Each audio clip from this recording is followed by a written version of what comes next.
السلام عليكم احبائي، مساء الخير عليكم الزلفله واش راكم؟ ان شاء الله تكونوا بخير وعلى خير. وصفه اليوم كما راكم تشوفوا دي بيني بطريقه واحده اخرى. ديجا انا درت لكم وصفه البيني في قناتي مع الاول، يعني الفيديوهات الاولى في قناتي.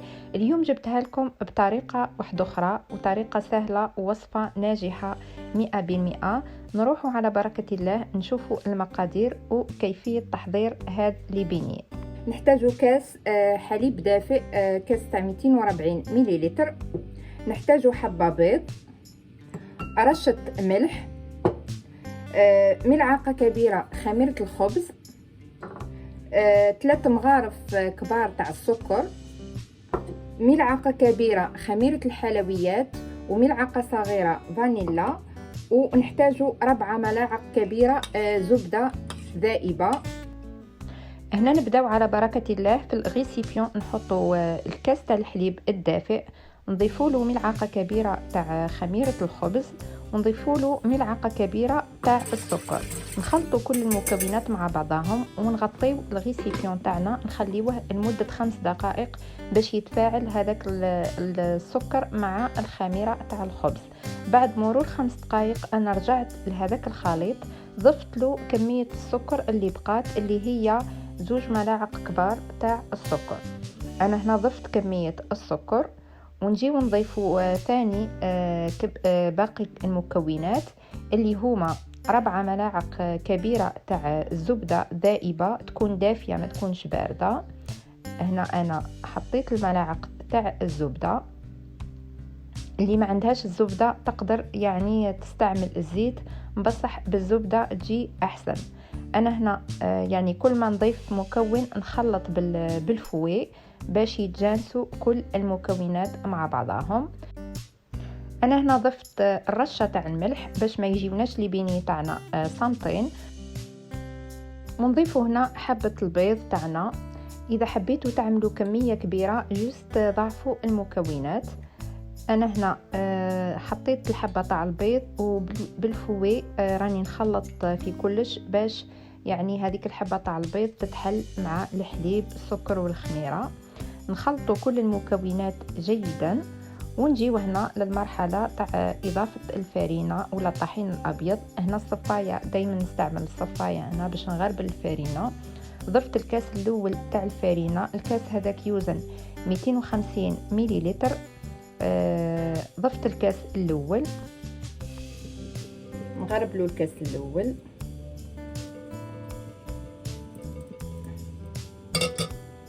نزيدو الكاس الثاني،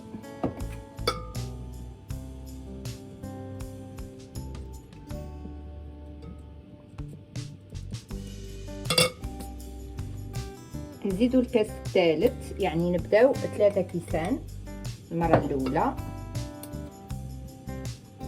بالنسبه للمبتدئين مبتدئات بداو 3 كيسان المره الاولى، ومن بعد نبداو نضيفوا في الفارينه تاعنا.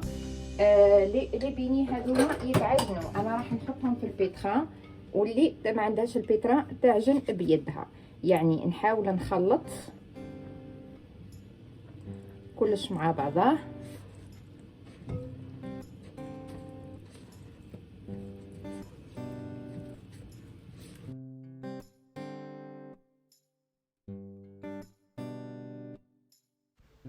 في هذه المرحلة نضيف ملعقة كبيرة تاع خميرة الحلويات مع ملعقة صغيرة تاع فانيلا، نغربلو كلش مع بعضه. وانا هنا حسيت باللي العجينة مازالت تحتاج شوية الفارينة، ضفت لها 4 كاس تاع الفارينة. تسمى خذات لي كلش 3 كيسان وربع فارينة. الكاس وزن 250 مليلتر. انا نخلط كلش مع بعضه. نستعمل يدي باش نجمع العجينة ونحطوها في البيتران تتعجن مدة من 10 حتى 12 دقيقة جيدا. زيدوا في السرعة تدريجيا حتى تتعجن لكم العجينة مليح.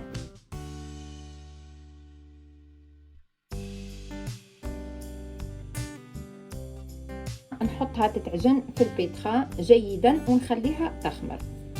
بعد ما عجننا العجينه انا حطيتها عاودت رجعتها في الغيسيبيون. شوفوا العجينه تاعنا كيفاش راهي طريه. شوفوا طريه بصح ما تلصقش في اليد. انا حطيتها في الغيسيبيون، غطيتها بابي فيلم وراح نخليها حتى يدوبلا لو فوليوم. ماذا بيكم خليوها يعني تخمر دو فوا، يعني تخمر المره الاولى هبطوا لها الخمور وزيدوا عاودوا خليوها المره الثانيه وهبطوا لها الخمور باش نشكلوها. نخليوها تخمر ونرجعوا لتكمله الفيديو.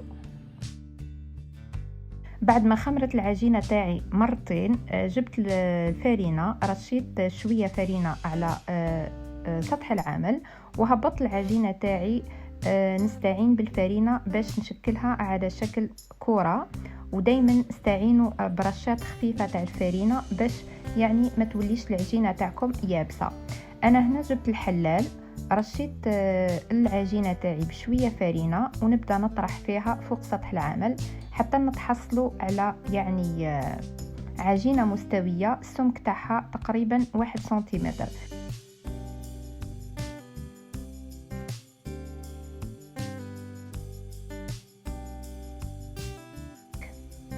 درك تشوفوا السمك هذا هو.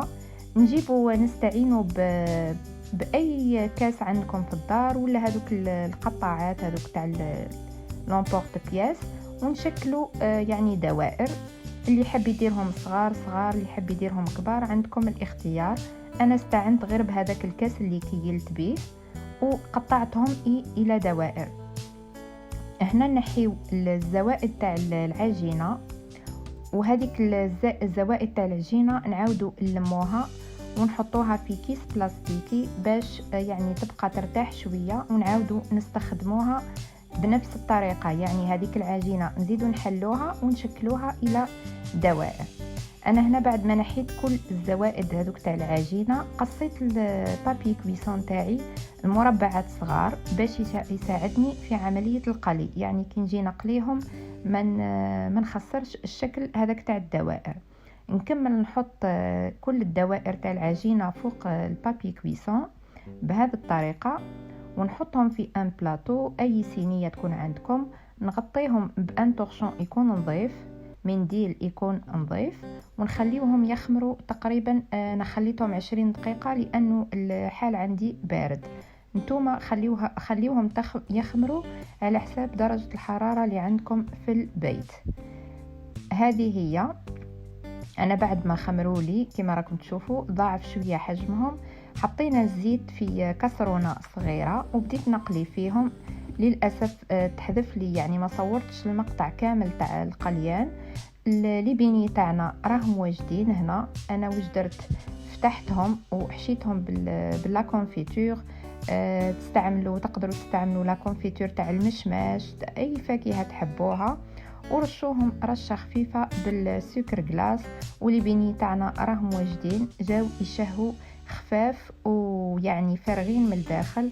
انا دوك نوريكم حبه كي قسمتها من الداخل كيفاش جات فارغه. نتمنى انه الفيديو تاع اليوم نال اعجابكم. ما تنساوش اللايك والتعليق المحفز كما العاده، واللي مازالوا ما اشتركوش في قناتي وراهم يشوفوا في الفيديو لاول مره اضغطوا على زر الاشتراك وفعلوا الجرس باش يوصلكم كل جديد من فيديوهاتي.